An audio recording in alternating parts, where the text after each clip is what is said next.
मेरी शादी जिनके साथ हुई थी वो गुस्से के बहुत तेज़ थे। मेरी शादी को 8 साल हो गए थे और मेरे 2 बच्चे थे। हमारी अक्सर लड़ाई होती रहती थी, लेकिन मामला फिर ठीक हो जाता था। लेकिन इस दफ़ा जब हमारी लड़ाई हुई तो उन्होंने गुस्से में आकर मुझे तलाक ही दे दी और मुझे अपनी अम्मी के घर जाना पड़ा। इस मामले को अभी 2 ही दिन गुज़रे थे कि वो हमारे घर फिर से आए कि मैं तुम्हें मनाने के लिए आया हूँ, लेकिन अब वो मुझे तलाक दे चुके थे। अब मुझे मनाते भी तो क्या। और उन्होंने मुझे बोला कि तुम हलाला कर लो और मुझसे दोबारा निकाह कर लो।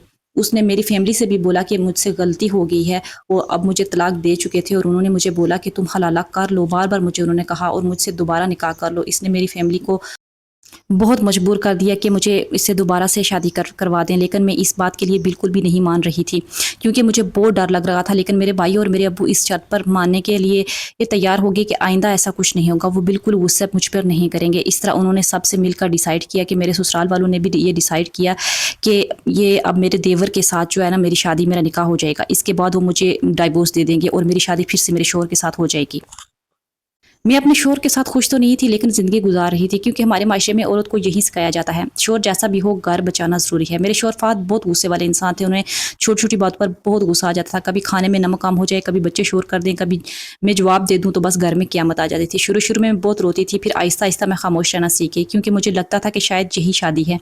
लेकिन उस दिन जब सब कुछ बदल गया, एक दिन हमारी लड़ाई सिर्फ़ इस मामूली बात पर हुई। फ़हद ऑफ़िस से गुस्से में आए थे। मैंने सिर्फ़ इतना कहा कि बच्चों के सामने इतनी ऊँची आवाज़ में बात ना किया करें। बस यही बात उनके लिए ईगो लग गई, वो ज़ोर से चिल्लाने लगे, तो मुझे सिखाओगी? मैं भी उस दिन बहुत थकी हुई थी, मैंने भी जवाब दे दिया और फिर वो अल्फाज जिन्होंने मेरी पूरी ज़िंदगी बदल दी। फ़हद ने गुस्से में आकर मुझे 3 तलाक़ें दे दी। मेरे हाथ से पानी का गिलास गिर गया, मेरी सांसें रुक गई और मुझे लगा शायद मैंने गलत सुना है, लेकिन नहीं, वो वाक़ई मुझे तलाक दे चुके थे। मेरे बच्चे डर के मारे रोने लगे और मैं वहीं ज़मीन पर बैठ गई। इस रात मैं अपने बच्चों को लेकर अम्मी के घर आ गई। अम्मी मुझे देखते ही समझ गई कि बहुत बड़ा हादसा हुआ है। मैं अम्मी के गले लगकर फूट-फूट कर रोने लगी। अम्मी, मेरा घर ख़त्म हो गया है। अब्बू खामोश बैठे सब सुन रहे थे। उनके चेहरे पर दुख साफ दिखाई दे रहा था। मेरे भाई को जब पता चला तो वो गुस्से में पागल हो गया, इसने मेरी बहन की ज़िंदगी तबाह कर दी है। लेकिन हैरत की बात ये थी कि सिर्फ 2 दिन बाद फ़हद खुद हमारे घर आ गए। वो परेशान लग रहे थे, उनकी आंखें सुर्ख थी। वो आते ही अब्बू के सामने बैठ गए और रोते हुए बोले, मुझसे गलती हो गई है, मैं गुस्से में था, मुझे माफ़ कर दें। पहली बार मैंने अपने शौहर को रोते हुए देखा था, लेकिन अब बहुत देर हो चुकी थी क्योंकि वो मुझे तलाक दे चुके थे और अब ये हो ही नहीं सकता था कि दोबारा मैं उनके साथ जाऊँ। फिर उन्होंने वो बात कही जिसने मेरे दिल को मज़ीद तोड़ दिया। अगर ये हलाला कर ले तो मैं दोबारा निकाह कर लूँगा। मेरा पूरा जिस्म काँपने लगा, मुझे लगा किसी ने मेरे वजूद को चीर दिया हो। मैंने फ़ौरन कहा, नहीं, मैं ये सब नहीं करूँगी।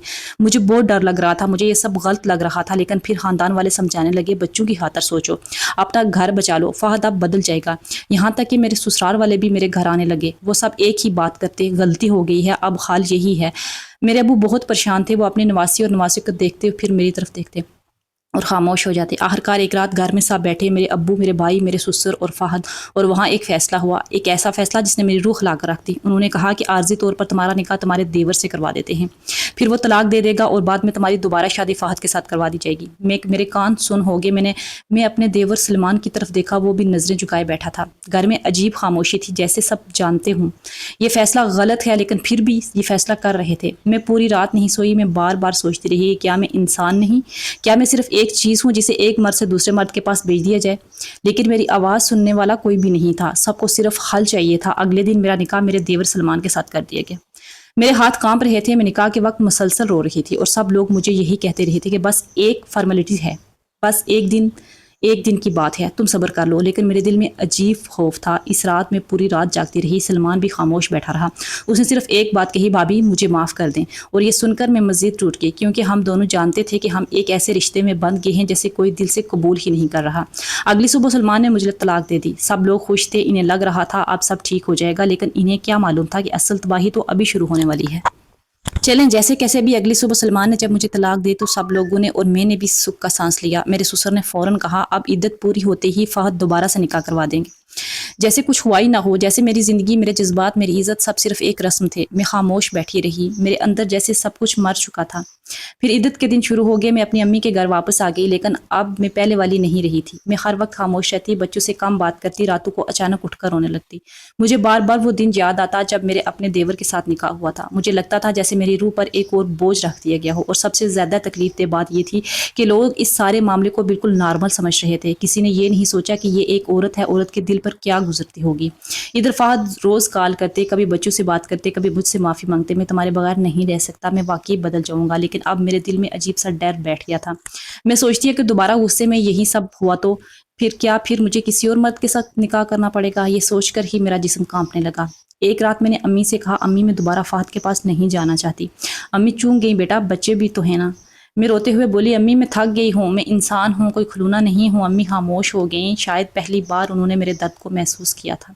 چند دن بعد فہد خود ہمارے گھر آئے۔ وہ پہلے سے زیادہ کمزور لگ رہے تھے، ان کی داڑھی بڑی ہوئی تھی، آنکھوں کے نیچے سیاہ حلقے تھے۔ وہ میرے سامنے بیٹھ کے کافی دیر خاموش رہے، پھر آہستہ سے بولے، مجھے معاف کر دو پلیز۔ میں نے نظریں جھکا لی۔ وہ روتے ہوئے بولے، اس ایک غصے نے میری پوری زندگی برباد کر دی ہے۔ میں ہر رات سوچتا ہوں میں نے تمہارے ساتھ کیا کر دیا ہے۔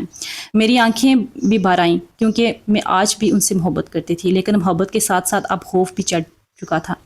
فہد نے دھیرے سے کہا، میں وعدہ کرتا ہوں اب کبھی بھی ہاتھ نہیں اٹھاؤں گا، کبھی غصے میں ایسی بات نہیں کروں گا۔ میں خاموش رہی، کیونکہ بعض زخم ایسے ہوتے ہیں جن پر صرف معافی کافی نہیں ہوتی۔ اسی دوران ایک اور مسئلہ شروع ہو گیا۔ محلے والوں سب کو پتہ چل گیا کہ لوگ عجیب باتیں کرنے لگے۔ یہ وہی عورت ہے نا، پہلے شوہر نے طلاق دی، پھر دیور سے نکاح ہوا، پھر اس نے طلاق دی، کتنا عجیب معاملہ ہے۔ لوگوں کی باتیں سن کر میں نے گھر سے نکلنا ہی چھوڑ دیا۔ مجھے ہر نظر اپنے اوپر طنز لگنے لگتی، یہاں تک کہ ایک دن میری چھوٹی بیٹی نے پوچھ لیا، امی آپ ہمیشہ روتی کیوں رہتی ہیں؟ میں اپنی بیٹی کو گلے لگا کر پھوٹ پھوٹ کر رو دی، کیونکہ بچے کچھ نہیں سمجھتے لیکن ماں کا درد محسوس کر لیتے ہیں۔ پھر عدت ختم ہونے کے قریب سب نے دوبارہ نکاح کی تیاریاں شروع کر دی۔ امی میرے کپڑے نکال رہی تھی اور میں آئینے کے سامنے بیٹھی خود کو دیکھ رہی تھی۔ مجھے لگ رہا تھا میں وہ عورت نہیں جو 8 سال پہلے دلہن بنی تھی۔ اس بار میرے چہرے پر خوشی نہیں تھی، صرف خوف تھا، صرف تھکن تھی۔ نکاح والے دن فہد بار بار مجھے دیکھ رہے تھے، ان کی آنکھوں میں پچھتاوا تھا اور میری آنکھوں میں سوال، کیا واقعی اس بار سب ٹھیک ہو جائے گا؟ نکاح کے بعد جب میں دوبارہ ان کے گھر آئی تو سب کچھ پہلے جیسا تھا، وہی دیواریں، وہی کمرہ، وہی لوگ، لیکن میں بدل چکی تھی۔ پہلی رات فہد میرے پاس بیٹھے، کافی دیر خاموش رہے، پھر آہستہ سے بولے، تم مجھ سے ڈرتی ہو نا؟ میرے آنسو نکل آئے، کیونکہ یہی حقیقت تھی۔ میں اپنے شوہر سے محبت سے زیادہ ڈرتی تھی، اور یہی کسی بھی رشتے کی سب سے خطرناک چیز ہوتی ہے۔ شروع کے دن فہد واقعی بدل گئے تھے۔ وہ مجھ سے نرمی سے بات کرتے، بچوں کے ساتھ وقت گزارتے، یہاں تک کہ کچن میں بھی میرا ہاتھ بٹانے لگے، لیکن میرے دل کے اندر جو خوف بیٹھ چکا تھا وہ ختم نہیں ہو رہا تھا۔ اگر وہ ذرا اونچی آواز میں بات کرتے تو میرا دل زور سے دھڑکنے لگتا۔ مجھے فوراً وہ دن یاد آ جاتا جب ایک غصے نے پوری زندگی بدل دی تھی۔ فہد یہ سب محسوس کرتے تھے۔ ایک رات انہوں نے آہستہ سے میرا ہاتھ پکڑا اور بولے، میں جانتا ہوں میں نے تمہیں اندر سے توڑ دیا ہے۔ میں خاموش رہی، کیونکہ بعض اوقات انسان کے پاس الفاظ ختم ہو جاتے ہیں۔ پھر آہستہ آہستہ زندگی دوبارہ چلنے لگی۔ بچے خوش تھے اور ان کے امی ابو کیونکہ ان کے ساتھ تھے۔ امی بھی سکون میں تھی، لیکن میرے اندر ایک عجیب سی کشمکش تھی۔ میں اب پہلے جیسی ہنسنے والی عورت نہیں تھی۔ ایک دن میری سہیلی مجھ سے ملنے آئی، اس نے مجھے غور سے دیکھا، پھر بولی، تم پہلے جیسی نہیں رہی۔ میں ہلکا سا مسکرائی، کچھ چیزیں انسان کو بدل دیتی ہیں۔ وہ آہستہ سے بولی، کیا تم واقعی خوش ہو؟ اس سوال نے مجھے اندر تک ہلا دیا، کیونکہ میں نے خود سے کبھی یہ سوال پوچھا ہی نہیں تھا۔ اس رات میں بہت دیر تک جاگتی رہی۔ فہد سو چکے تھے، میں کھڑکی کے پاس بیٹھی بارش دیکھ رہی تھی اور سوچ رہی تھی، کیا صرف گھر بچا لینا ہی کافی ہوتا ہے اگر دل ہی ٹوٹ جائے تو؟ چند دن بعد ایک عجیب بات ہوئی۔ میرے دیور سلمان کی منگنی طے ہو گئی۔ پورے گھر میں خوشی کا ماحول تھا، لیکن میں اندر سے گھبرا گئی، کیونکہ سلمان کو دیکھتے ہی مجھے وہ سب یاد آ جاتا تھا۔ وہ بھی مجھ سے نظریں نہ ملا پاتے۔ ہم دونوں کے درمیان ایک خاموش شرمندگی تھی، حالانکہ قصور ہم دونوں کا نہیں تھا، قصور ان فیصلوں کا تھا جو دوسروں نے ہمارے لیے کیے تھے۔ منگنی والے دن سلمان کی ہونے والی بیوی نے اچانک مجھ سے پوچھ لیا، بھابی آپ کی اور بھائی جان کی انڈرسٹینڈنگ بہت اچھی لگتی ہے۔ میرے ہاتھ سے چائے کا کپ تقریباً گر گیا۔ میں فوراً وہاں سے اٹھ گئی، کیونکہ کچھ حقیقتیں ایسی ہوتی ہیں جو انسان پوری دنیا سے چھپا لیتا ہے۔ اس رات سلمان پہلی بار میرے پاس آئے۔ وہ بہت پریشان لگ رہے تھے۔ انہوں نے دھیرے سے کہا، بھابی میں جلد شادی کر رہا ہوں۔ میں نے سر ہلا دیا۔ پھر وہ بولے، لیکن ایک بات کا بوجھ شاید پوری زندگی نہیں اترے گا۔ میری آنکھیں بھر آئیں۔ وہ کانپتی آواز میں بولا، جس دن آپ سے میرا نکاح ہوا تھا مجھے لگا جیسے میں اپنے بھائی سے نظریں نہیں ملا سکوں گا۔ میں فوراً رونے لگی، کیونکہ یہی احساس میرے دل میں بھی تھا۔ ہم دونوں صرف حالات کا شکار تھے۔ اس رات کے بعد میں نے پہلی بار فہد سے کھل کر بات کی۔ میں نے ان سے کہا کہ آپ کو اندازہ بھی ہے آپ کے ایک غصے نے کتنی زندگیاں بدل دی۔ فہد خاموش بیٹھے رہے۔ میں روتے ہوئے بولی، میں آج بھی اس رات کو ڈر رہی ہوں، اس رات کو کوس رہی ہوں۔ مجھے آج بھی لگتا ہے کہ شاید پھر سب ختم نہ ہو جائے۔